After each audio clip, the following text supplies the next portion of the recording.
ভালোবাসাটা কেমন অর্জন করছে আমি জাস্ট একটু বলি। ও যদি বাসা থেকে বের হয়ে যায় তো দূরের কথা, বাসা থেকে বের হয়ে যাওয়ার কথাটাও যদি মুখে আনে এটা আমার লাশ করবে। আহাত তার বড় বউ তিশাকে নিয়ে লাইভে এসে বলছে তার বড় বউ তিশা যদি কখনো তাকে ছেড়ে চলে যায় কিংবা চলে যাওয়ার কথা বলে তাহলে সে নাকি লাশ হয়ে যাবে। তিনি আরো বলছেন আখির নাকি তিশার নখের যোগ্যতাও নাই। বড় বউ তিশাকে এতটাই ভালোবাসে আহাত। শুধু তাই নয়, আহাত তার বড় বউ তিশাকে জড়িয়ে ধরে চুমু খেয়ে বলছেন আখি নাকি এক স্বার্থলোভী মেয়ে। সো এভরিওয়ান, ভিডিওটি শুরু থেকে শেষ পর্যন্ত দেখে আপনার মতামত জানাবেন। আমার একটু ওটাকে আমি অনেক ভালোবাসি।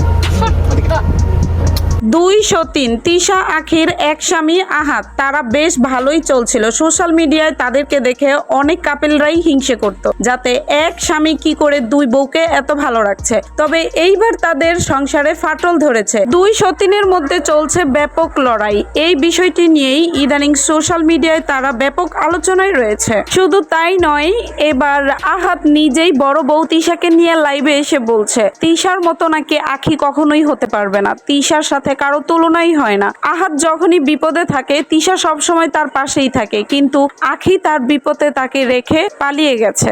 শুধু তাই নয়, আহাত আরো বলছেন আহাতের এরকম বিপদে তিশা নাকি কখনোই তাকে ফেলে রেখে যাবে না। আর তিশাও নাকি জানে যাতে আহাতকে সে যদি কখনো ফেলে রেখে চলে যায় তাহলে আহাত এই পৃথিবীতে আর থাকবে না।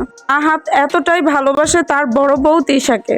আর অন্যদিকে আহাতের ছোট বউ তাদের এই ভালোবাসা কোনোভাবেই মেনে নিতে পারছে না। এইসব নিয়েই তাদের মধ্যে এখন ঝামেলার তৈরি হয়েছে। সো এভরিওয়ান, আহাত এবং তার দুই বউকে নিয়ে আপনাদের কি ধরনের মতামত রয়েছে অবশ্যই কমেন্টে জানাবেন। আর হ্যাঁ, ভিডিওটি শেয়ার করে দিতে ভুলবেন না।